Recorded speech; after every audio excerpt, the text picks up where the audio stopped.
Have you ever found yourself kind of putting off tasks, even though you know it's just going to make things worse in the end?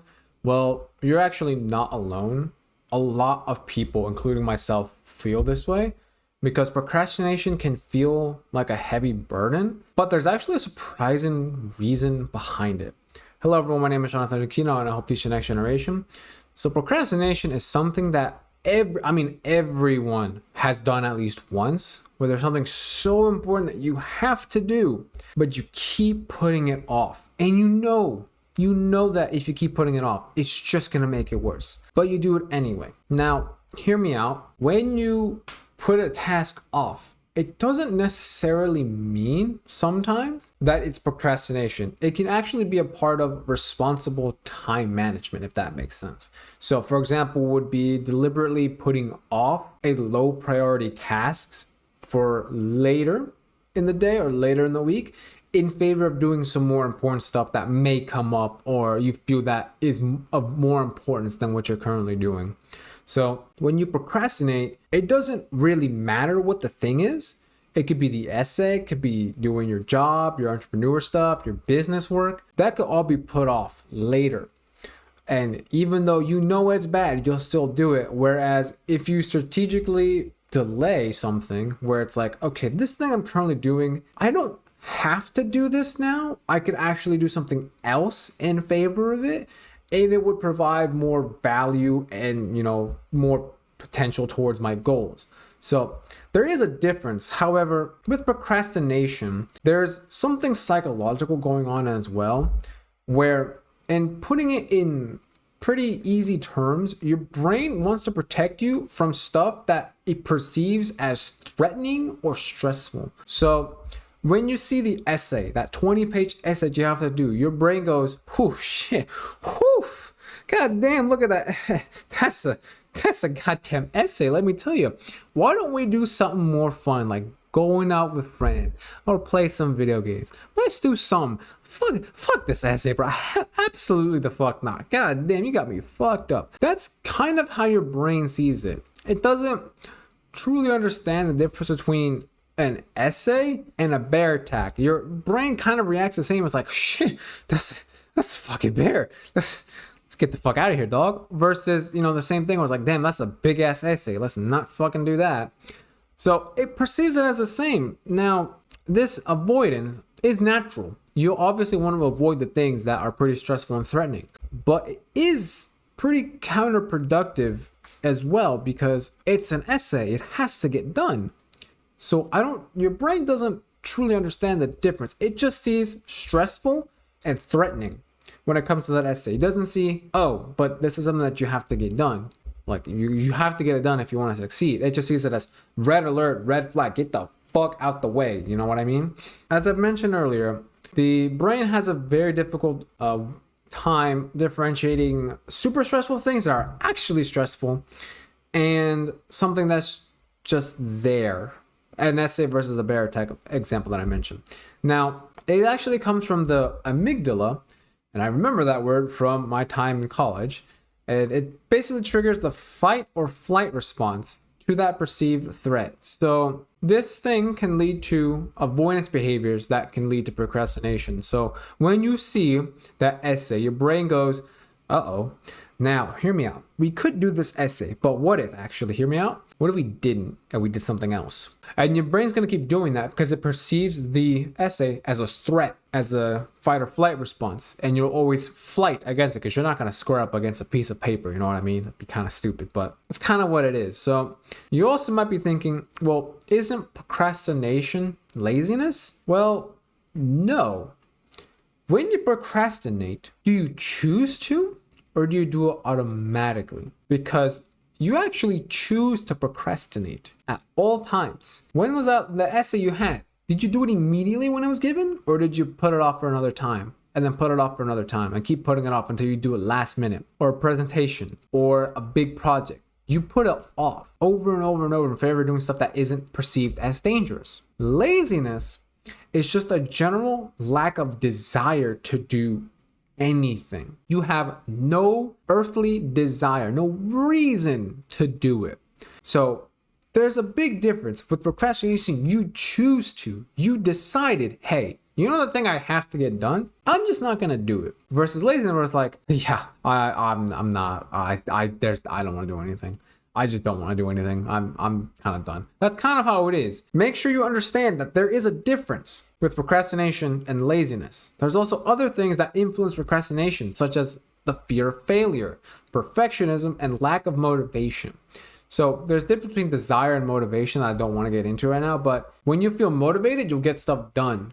If there's a lack of motivation because of the thing is like, whew, that thing looks pretty hard to do, then you won't do it and you'll continue to put it off. There's also perfectionism where you want to make sure you get it perfect 100% of the time, and you have to keep working on it until you get it 100% right. Sorry to say, but a lot of stuff will never be perfect. So I used to actually be like this, where I wanted to make sure the assignment I turned in was perfect, the essay I turned in was perfect, but I ended up delaying it over and over and procrastinating on it because I want to make sure it was perfect, and I would always get a lower score. Nowadays, I personally try and aim for 98% perfect, because nothing will ever be perfect, but I can get as close to perfect as possible. I'm happy. So these past couple of semesters in school, I was doing just that. I submitted everything as close to perfect as possible, full well knowing not my best, could never be my best, but it's the best that I can do to the best of my ability. And I would usually get like 90s and 95s and sometimes even 100. So, hey, I'll take what I can get, man. That's pretty damn good to me. And then fear of failure. Some of us don't want to fail. A lot of us don't want to fail. It's a pretty scary thing. You have to fail at some point to learn. I can't tell you how many times I failed in life and school and my business and YouTube. Like I have been a failure. Love it. I love to fail. But some of us may not. And that's honestly understandable. It's pretty damn scary to fail. So with that one, I would just say you're just gonna have to get used to it. Unfortunately, you have to get used to failure. If you keep running from failure, you'll never truly learn. You'll always continue to procrastinate, and you'll never continue to grow and prosper in life. So there's these things that these are not factors of laziness. This is procrastination. And procrastination, whether you like it or not, it's very deeply rooted in so many different things that a lot of us just don't realize. However, there are ways to kind of control or manage or make it easier to do the things that you have to do. So task breakdown is probably the easiest way to overcome it, because instead of saying, oh shit, that's a big ass essay, you go, oh shit, that's a big essay. How can we make it easy to do? So let's take the essay, for example. So we have essay has to get done, 20 pages. It's got to get done by the end of the month. So we have a timeline, so we can use that where we can maybe one day make an outline. That's all we do. The next day, we probably do a light research. Next couple of days, we do some more research. Then the following week, we start writing a page a day. And then the last week, we just edit it and then we turn it in. So instead of having to write the entire essay in one day, over the span of the month of deadline, you slowly build up and work on it. And over time, the essay forms itself. That's what I did, and it proved super, super beneficial. So if you're still in school and you have essays and projects and such, give it a shot. Honestly, just do a little bit at a time. And over time, it'll build up. And you'll have that momentum of, oh, damn, look at me. I'm like halfway done. Maybe I can pump out in not just one page, maybe 2 pages, maybe 3 pages. It gives you that positive reinforcement of, I'm getting shit done, dude. All right, let's see if I can keep going. So it builds up that momentum and it will motivate you to finish it even further. The next thing that you could also do in addition to this is minimize distractions. So you could use apps to block out stuff. I know there's an app or a website called Freedom that you can have on your phone as well. And you could block your stuff and not be able to access it, your socials, your YouTube, stuff that distracts you in general. You could block it so you can't see it. You could also put your phone in another room. You could also go to a quiet place to work or create a dedicated workspace if you can.